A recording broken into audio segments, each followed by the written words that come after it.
All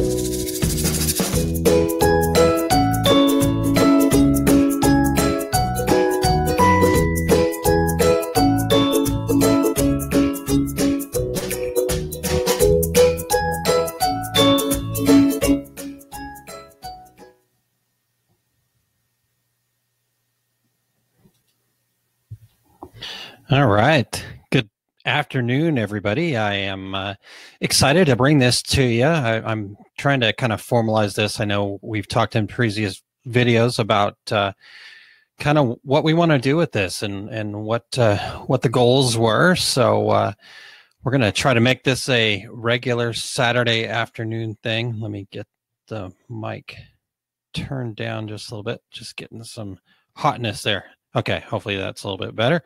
But anyways, yeah, so Saturday afternoons, we're going to shoot to try to bring you 10, 15 minutes worth of good information. So please feel free to jump in, join me, ask questions. Let me know what you'd like to learn more about, and we'll take it from there. I'm going to also do my best to grab some guests and some other folks in and get their take on some things quickly every Saturday. So today I want to talk about some email marketing, just kind of a continuation of what we've been talking about in the last few videos when it comes to the digital marketing segment of things. So excited to quickly talk to you guys about that today. So let me see if I can bring that up. And all right, yeah, thanks, Eric.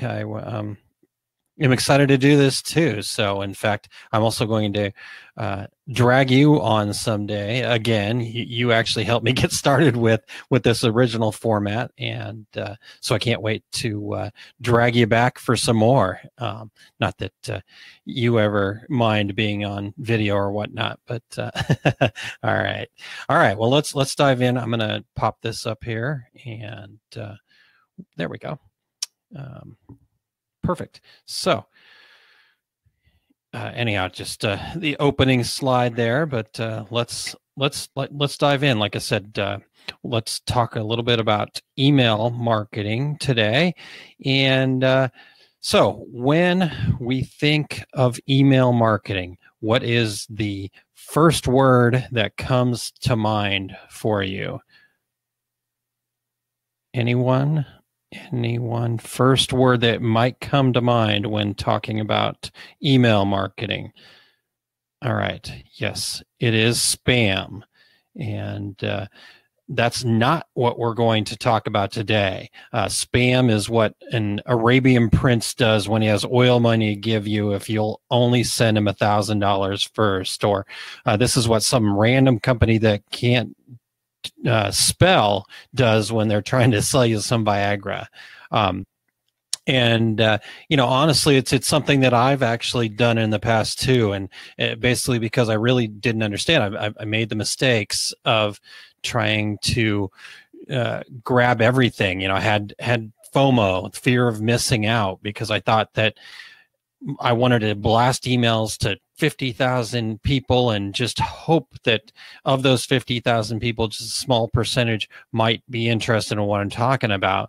But the problem with that is that that is going to get it so your emails don't get delivered very quickly. So what we want to talk about today, though, is email marketing. And we're going to talk about sending communications to people who want to get your email. So let's start off on building our list and some of the no-nos, some of the things that we don't want to do, because this will make us a spam. So kind of what I already talked about a little bit is grabbing everybody, getting every single person you can think of, everybody you've ever contacted or anything like that, and just putting them into your email list all willy-nilly style. So we don't want to do that. The next thing we don't want to do is we don't want to go out and buy a list. Certainly, first and foremost, most lists are crap, just straight up. I mean, how is somebody that has no idea what your business is all about going to get you a list of emails of people that would actually be interested in what your business is? So lists just won't work. Don't buy them. Don't spend the money. Most of them are not even going to be deliverable. So don't do that. The next thing we want to make sure that we're not doing is just blindly requiring people to sign up for your email. It's certainly, and we'll talk about it in the what to do section, is fine to have people sign up. In fact, we want to encourage people to sign up as many opportunities as we can, but to just blindly add them to your list and then start blasting them with emails without actually getting their full-on permission and for them to know what they're signing up for specifically, that's the next best way to get you directly into the spam folder. All right. So we don't want to do those things, but what we do want to do, here are some of the things that we want to make sure that we're doing. First and foremost, we want to be using our social media channels to react and to drive people to our email list. So that could be things like, hey, sign up for my email through a post or whatever. It could even be an ad to get people to sign up for your email list. Again, just making sure that it's very clear what they're signing up for, and then use those social media tools. In previous videos, we talked about social media and how we don't want to build on rented land. Well, one of the best ways to get people from, let's say, Facebook or Twitter or whatever, onto one of your properties is to get them to sign up for your email list. So that's a first and foremost great way. Website forms, having an easy form on your website for people to get signed up, and make sure that form is customized to match the look of your website, so it doesn't feel spammy. And it's just like, and also make sure that it has a very clear description of what it is that they're signing up for, and what they can expect to get when they receive your emails. The next thing, things like white papers, or writing an ebook or something along those lines. Those are other great tools that where you can say, hey, I've got this thing, you might be interested in it. This could be something that could help you out. All you have to do is sign up for my email list. And again, just like we talked about earlier, just don't make it some blind request that they get the ebook and then all of a sudden they're getting 3 or 4 emails from you a day without really knowing what they're doing. Again, fastest way to get into the old spam folder. And last but not least, seminars, webinars, those kinds of things, great opportunities to get people to sign up for your email list. So use those. So basically lead gen, and just think about the emails as the first step in your sales funnel. All right. So now that we've got some people on our email list, our goal is to get people to do what this gentleman's doing when the email hits your email box. They want them to go, yes, I really want this email. I've been waiting for it all day. So how do we get people to do that? Well, the first way is to make sure that the message is very clear. Throughout the whole process. So message as far as could be, so starting off with why they are signing up for your email list. Make sure that's extremely clear. We've already mentioned it. This is probably 3rd or 4th time now. But it is important because, are you going to send them 1 email a day? You're going to send them 1 email a week? Is it going to be a monthly newsletter? Is it going to have coupons in it? What kind of information can they expect? All those things are very important to lay out ahead of time and to make sure that folks know that that's what they're getting. So make sure that's all clear, and then also make sure that it's very clear what your subject is, as far as what's going to be in it and what that email is going to say to follow up with that. So make sure that you have a clear message of what consistent delivery. So this is what we just talked about. So maybe we are telling them that it's a weekly email and then you only send it once a quarter. Well, when they get that email that they were expecting weekly, 3 months down the road, they're not going to remember what the heck it was, and they're just going to hit the spam button. Or vice versa. If you're telling them that you're going to send them a monthly newsletter, and then all of a sudden you decide you're going to send a daily email, again, that's not what they signed up for. So they're going to quickly get you hit with the spam button, and that's going to do bad things for all the people that do want to get it, because they might not see it because your deliverability will go down. All right. The next thing is you want to make sure that you're designing your content for your subscriber. As marketeers, a lot of times we get really wrapped up into building this really great email, and oh my goodness, we need to talk about this, and this is going on at our company, and this and that and the other thing. Well, remember, the people that are reading this might not care about a lot of that stuff. So think about them, think about who's on your list, and think about what they want to know and what they want to learn about and what they want to hear from you. You know, if you've told them that they're signing up for discounts, and then all of a sudden you're just sending a whole bunch of other stuff all the time, they're probably going to, remove themselves, hopefully just remove themselves, but could potentially hit the spam button again. All right.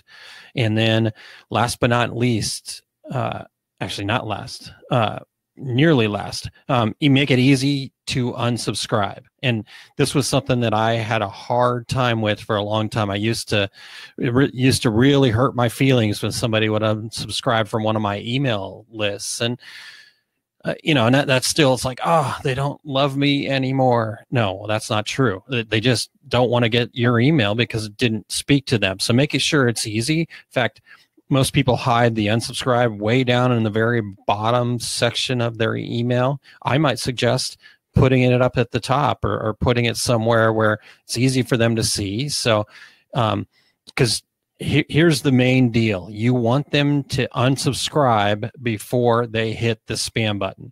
So if they're going to spam before because I can't find your unsubscribe link, then that's going to be bad. Unsubscribes don't hurt you one bit, but spam buttons do. And then last but not least, all right. Sorry, getting some messages here from folks. I forgot to turn off my watch while I started this. Anyways, all right. Last but not least, now we're at the last one here. This is really important, and this is something maybe you think about in life, but definitely when it comes to emails, sweat the small stuff. Meaning, make sure everything is right. Edit it. Make sure every link goes to the right place. Make sure your address at the bottom is correct. Just all the little fine details that go into creating an email. It's really important that you get those right. If people get emails where things don't look right, or things don't go to the correct link when they click it, again, that's going to be the fastest way for them to go spam button. And that's what we're trying to avoid is that spam button. All right. So now let's talk a little bit about some of the tools that we want to use to do email marketing. When we talk about email marketing, this does not mean just put everybody in the BCC, blind carbon copy, and hit send. That will also be the quickest way to the spam folder for your email or your URL. So we want to use some services. There's hundreds, maybe thousands of email marketing services out there. And, you can look and dig through a lot of them. And I'm not saying these 4 that I got shown right here are actually going to be the right ones for you, but these are some examples of 4. These are probably the 4 most popular currently, at least from everything that I've read and discovered. So let's talk about them a little bit. First one is MailChimp. And it's probably the granddaddy of them all right now. It is probably the most widely used.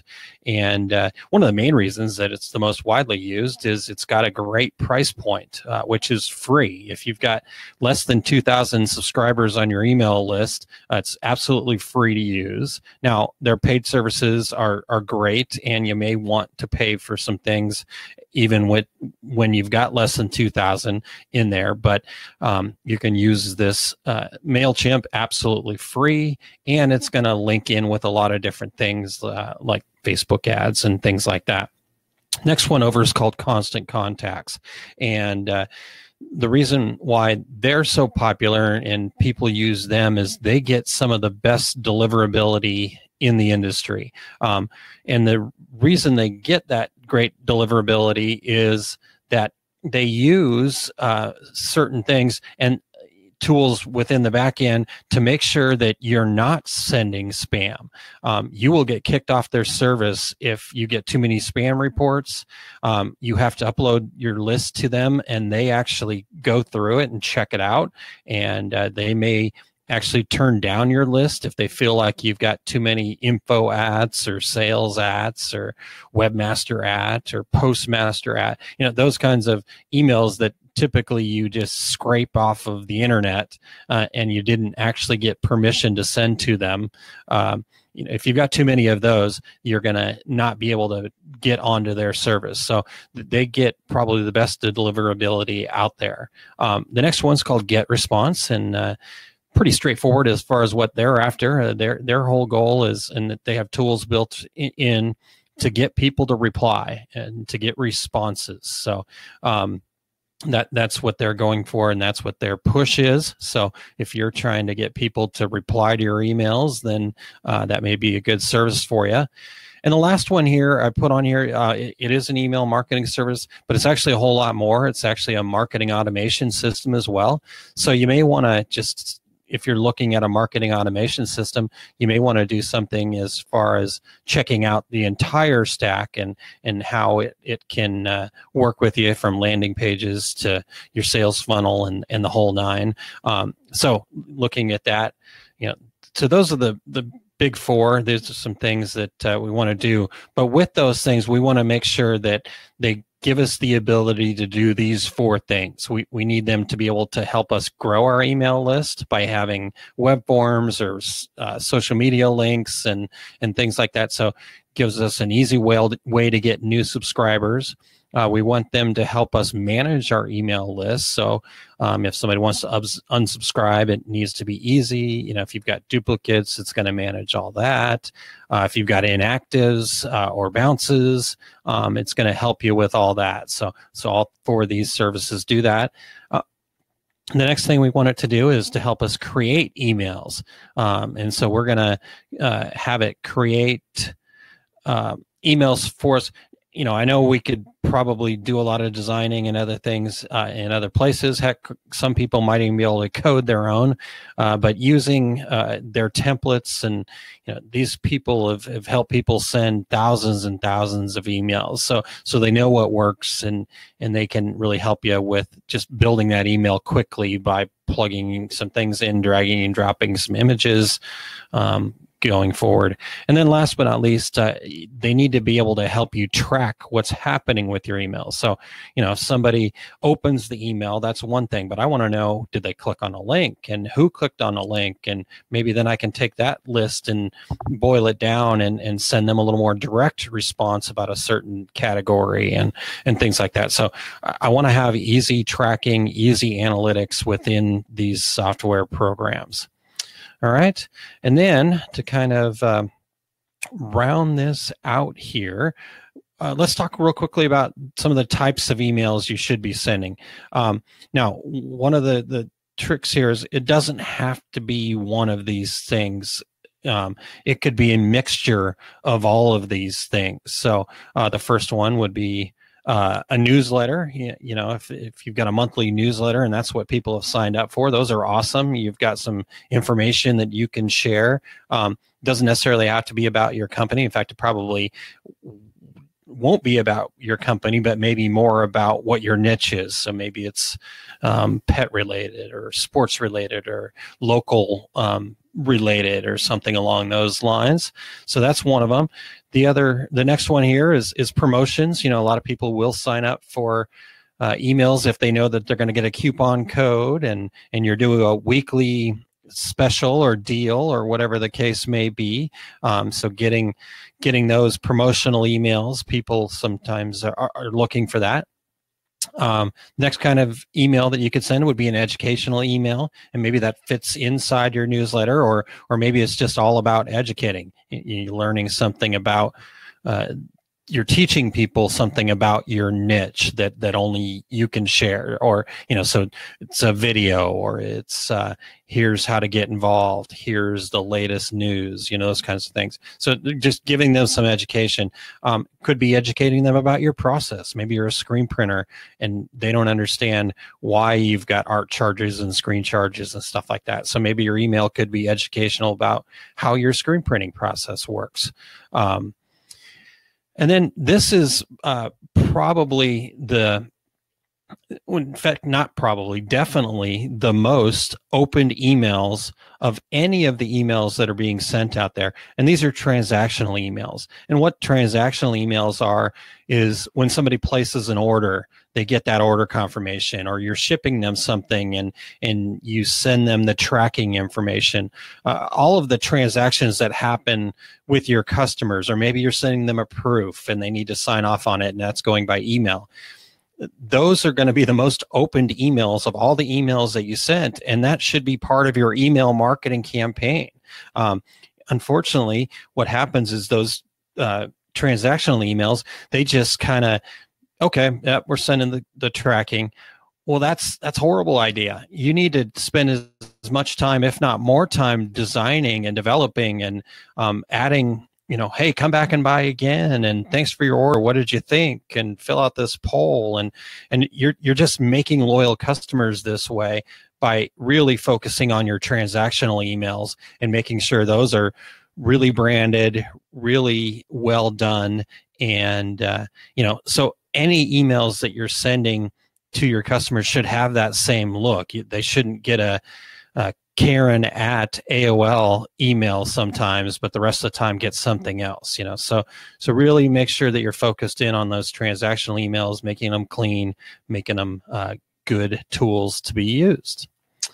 All right, so that is it for today. I think there we go. That will cover it. All right, well, so that's email marketing. Hopefully I was able to give you guys some information. If you have questions about it, just let me know, and make sure to go check out my website, aaronmontgomery.info. You are going to see that over in, let's see, find right there, aaronmontgomery.info. All right, everybody, have a great rest of your weekend, and we'll talk to you next Saturday.